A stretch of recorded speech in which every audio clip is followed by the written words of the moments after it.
What's the good word, Josh? It's your boy DKB here. So, kind of thinking a little bit ahead of our free agency plans, right? We know from the season and press conferences that Robert Saleh, Joe Douglas, they still need to sit down, kind of do their own, self scouting and talent evaluation of what we had on our 2023 roster. But the biggest issue and the one that will continually be stressed and talked about for the entire offseason, heading into the season and beyond, will be the facelift that needs to happen for this offensive line. I mean, we would need the Super Mario Brothers to fix the amount of leaks and mess that this offensive line has caused. So I do find it interesting that one of the topics I wanted to discuss today is centered around one of the biggest problems on this 2023 offensive line, and one that we probably didn't expect to really see a ton of, if we're being honest with ourselves,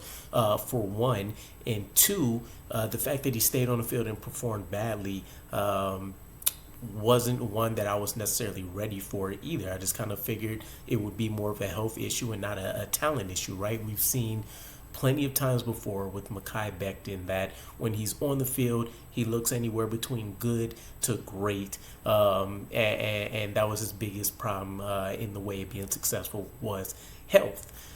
So let's talk about Mekhi Becton's path back to the New York Jets for the 2024 season. Now, a lot of the excitement, a lot of the hype that was around this 2023 year is still in place, right? It literally changed overnight once we officially locked Aaron Rodgers in, and seeing as how we only had him for 4 snaps, basically running it back, the feeling, the emotion, the environment, everything that came with Aaron Rodgers being attached to the New York Jets is still in play, right?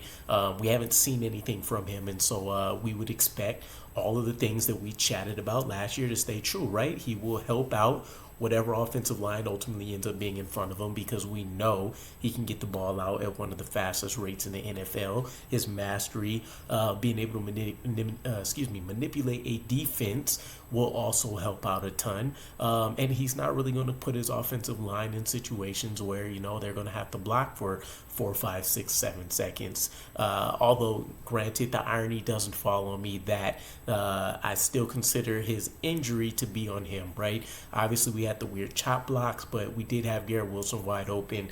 There might have been somebody else wide open on the right side as well. And he decided to hold on to the ball a little bit longer.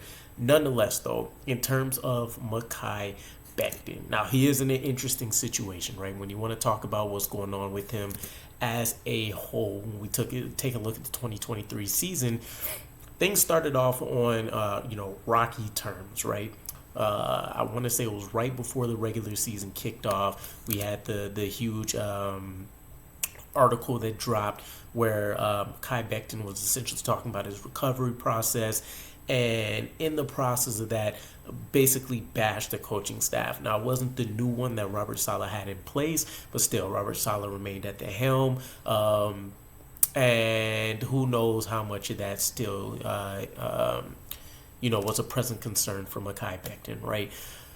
So, essentially what it all boiled down to was that he blamed the New York Jets for having a lost season because they didn't want to listen to him about his concerns with the knee and opted to still try to force him into playing right tackle. And for what it's worth, when we did see him play right tackle, it did look like a place that he could call home pretty quickly, especially when you take a look at what happened during the preseason. So that's this year. We know kind of what's happened the last 2 years with him missing, but all in all, it wasn't a great look out the gates from Mekhi Becton for a year. That started off a lot of the rumors that we may try to trade him or that we definitely wouldn't be bringing him back, especially considering we declined his 5th-year option. But you fast forward into, the Patriots game, and I seen somewhere, of course, I'll try to find it and put it here for you guys, that 107 of Breece Hall's 178 yards came rushing behind Mekhi Becton. Now, this would be something that we would have expected rolling into the season. That hasn't been the case.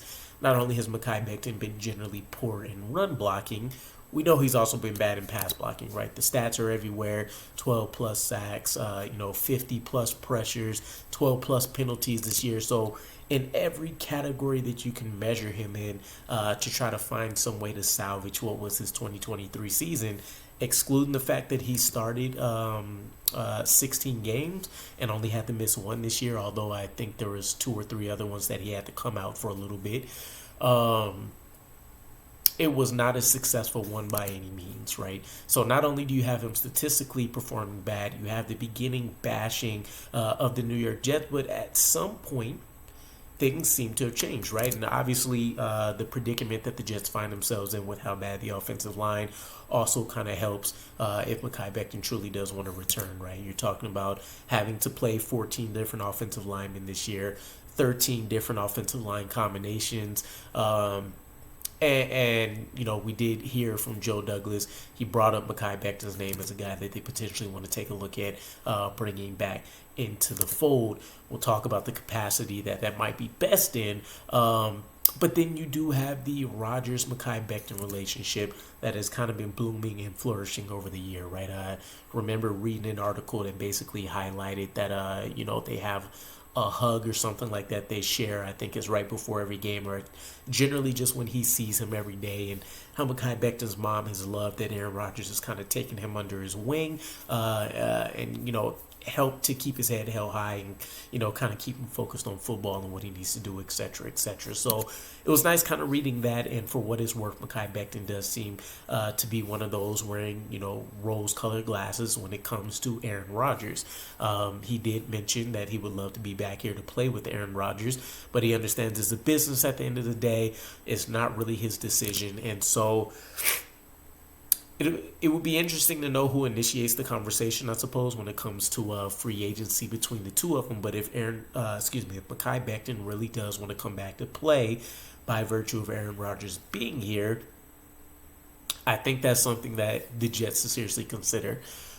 Pulling aside the fact that how bad he's performed this year, you can it's tough to say, right? Because AVT came back from a serious injury and he's done well, but we're talking about a 2-year gap here from a guy that has struggled in the professional aspects of maintaining his body and stuff like that.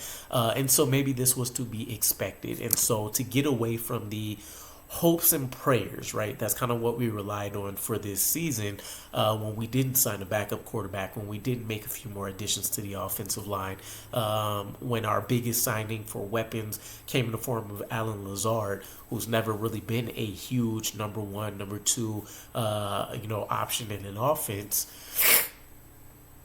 It makes sense that you got to kind of think about what's the lowest floor for a guy here, right? And so I think if you talk about Mekhi Becton returning, it has to be on a prove-it deal, of course, right? You take a look at his contract.